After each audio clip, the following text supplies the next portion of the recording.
All right, so today we're going to be talking about consolidation zones and how they work. Consolidation zones are very common in trading.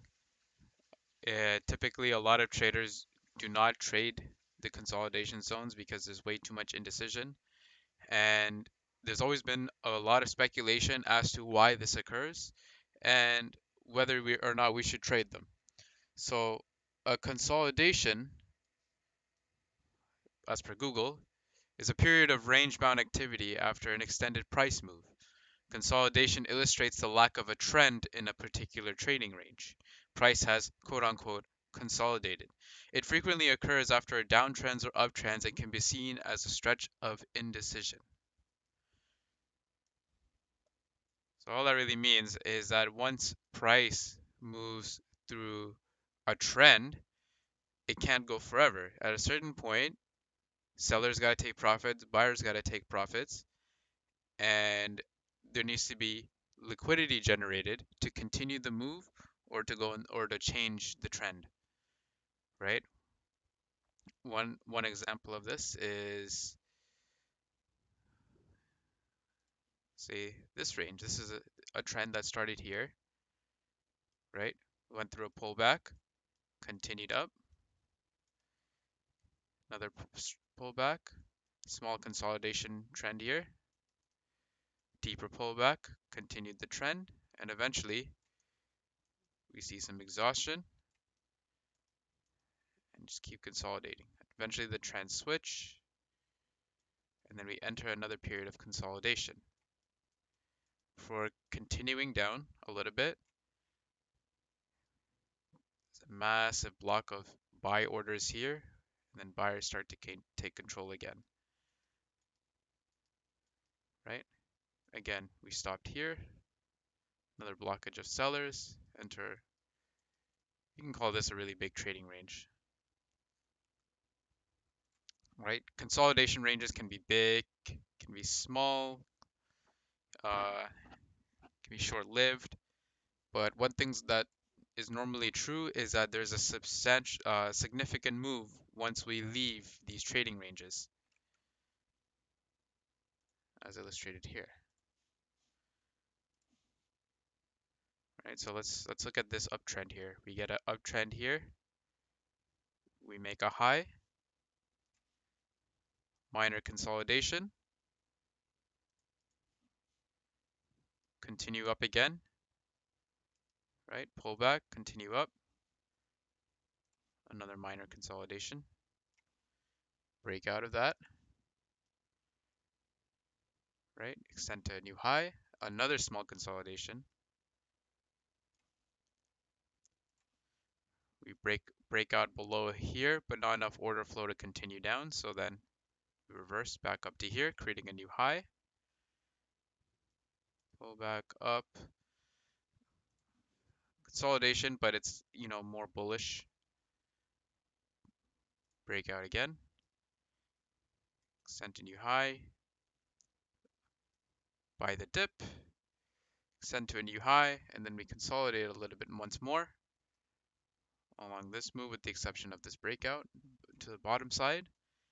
Very evident that this was a deep pullback. We didn't break much below here. See, and then eventually, because there's not enough buyer order flow to break this high, we start to see a trend reversal, as evidenced by this break below. Right? We broke down below here, and then we entered another consolidation, picked up more orders, and then continued down.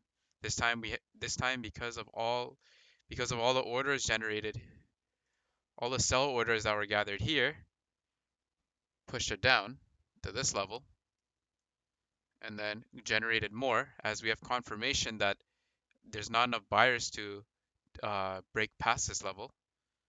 That's why we have a very significant move down here.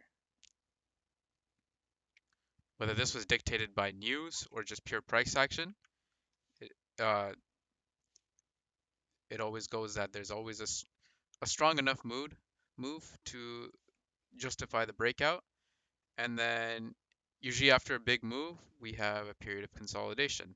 This one lasted just over half a month, right? So why do these happen? Because as we know, the way the market moves is through transactions of buyers and sellers. There's buyers buying, sellers selling. And typically the way it goes is if we're, let's say we're going bullish, buyers buy and move the price up to a high. Eventually they want to take profit. And then we got sellers who are waiting at a significant price point, waiting to sell.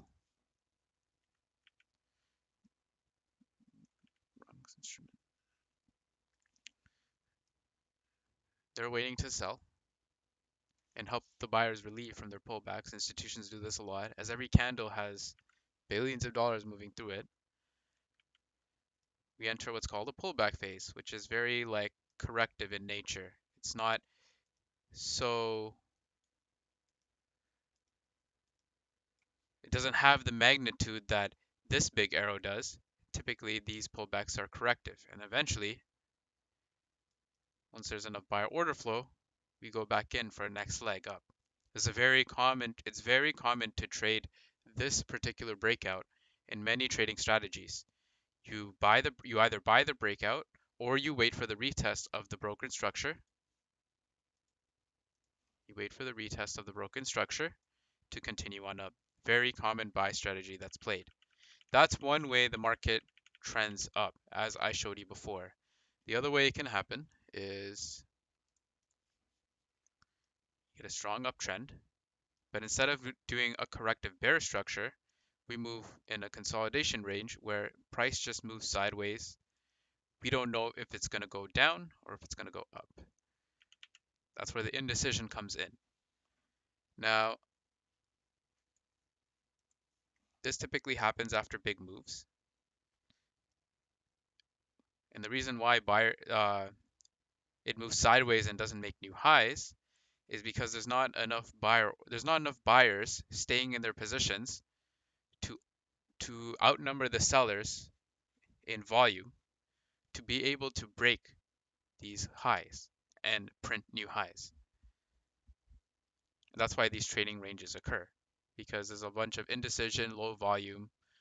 You got your bank algos or institutional algos just trading these small ranges. Their computers are designed to do this. Humans aren't effective at trading these small ranges as much as robots are. And you still got billions of dollars moving through this. Now, if you got billions of dollars moving through a small range like this, now imagine they're like us manual traders who are taking buy limits, sell limits. They got a bunch of orders waiting at certain points, right? Like we were to if we were to reject this particular price point as here, right? We would expect a bunch of buy orders here. Now, if a bunch of buy orders were collected and they all of a sudden overcome the sell orders that are present in the market, what's it going to do? It's going to move up, right? Same concept with the consolidation zones. Once we don't know, as humans, we don't know for sure who's where it's going to break out in these sideways kind of movements. So our job is not to predict that at all. We want to know if it's going to go up or it's going to go down. And there's a bunch of different ways traders can use this to um, kind of kind of predict the best possible outcome or the highest probability outcome. But to way to kind of visualize how consolidation works is you got orders here, you got institutions got buys here, institutions got sells here, or vice versa, depending on what they're looking for. And whoever has more is where the liquidity is going to be confirmed to be generated for. If you got more sellers, there's not enough buyers to continue the price, this trend up, then then the trend is going to change, right? You're going to see this when we break out, we do a retest, and then we continue down. Why is it very common for this to happen? Because we got sellers who overcome the buyers at this point. The buyers realize that, hey, the situation is not in their favor anymore. They have to get out before they incur more losses. So what do? They have to take the opposite side of their trade in order to close their trade, right? So as sellers take profits from the initial breakout and buyers get out, now sellers have a more favorable position at this point to get back in and continue the move. And as buyers are incurring losses, they have to take the other side of their trade, which feeds the sellers more, which is why we get a continuation move like this. It's very common. That's how breakout trades are traded. The same would apply for buyers, right? If you look at it from a human psychology basis, there's always going to be losers on both sides. And when you see price manifest like this, it makes sense. Now, looking at gold in the hour, let's visualize how it works. I'm even going to share some example concerning the news as well.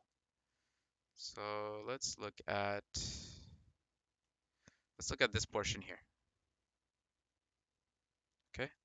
So since the beginning of September, close to the first week of September, we've just been in a downtrend with gold, right?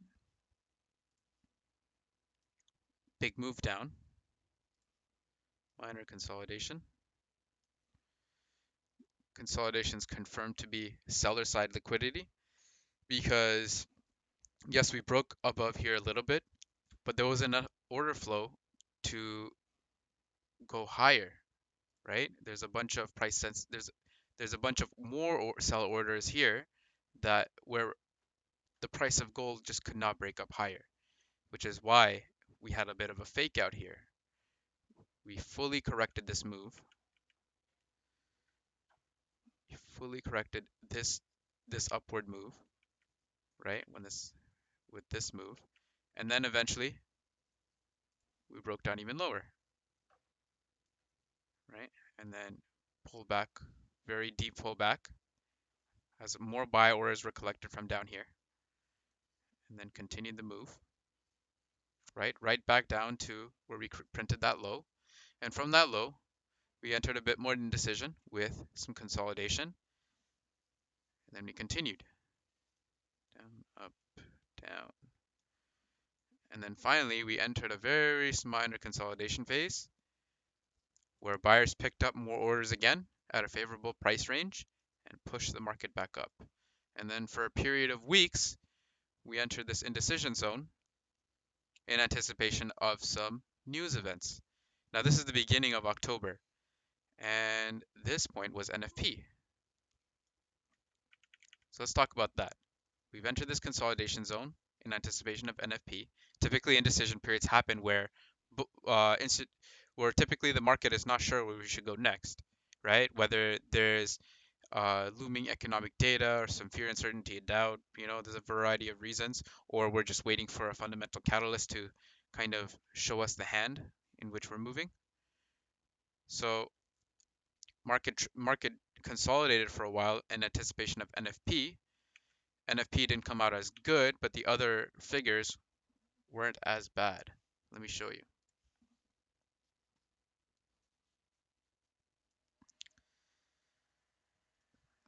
So NFP around Friday, October 8th, which is precisely when this candle is, around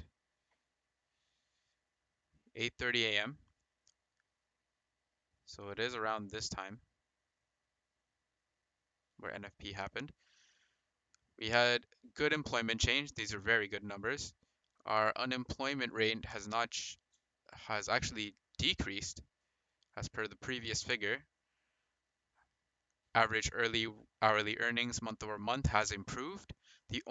And our unemployment rate obviously decreased, but oh sorry, this was CAD. For USD, the unemployment rate has actually improved. The only really bad data was the non-farm employment change, right? So considering these figures wasn't there was a bit of mixed data, right? Typically, when you have bad NFP, we can expect a spike up in the market, which is exactly what happened here. But since the other figures were pretty good. And as for Fed tapering criteria, they don't need substantially good economic reports for them to satisfy their need to taper. So we had a spike, go down, and then more indecision. Spike up in NFP, sorry, from the NFP, bad NFP, and then the neutrality of it, of the other reports kind of corrected it. And then we had some in bad inflation expectations with gold moving up, and then some good CPI numbers pushing it down. Let's see. Oh, sorry, that was just this. So the good CPI numbers gave it a nice spike down. More buy orders were collected for us to move up. Finally, we entered minor consolidation, another leg up, another minor consolidation, and then there wasn't enough buyers sitting in the market to push it up more, and then more sellers got in at these points to push the market down. And now we're at another consolidation point. These consolidation points typically happen around low volume periods, usually end of day rollovers. Uh, usually when you usually see big moves, trend moves during market opens and sometimes market closes, depending on where volume comes in. But consolidations are not avoidable; they're a part of the game. Some last, you know, couple weeks, maybe months. Some last hours, days. It really doesn't matter. We just have to be prepared to how they trade them. But hopefully that gives you guys some insight as to how it works, right? Because you have to remember supply and demand, supply of orders, demand of sellers, sorry, demand of buyers, and the supply of sellers.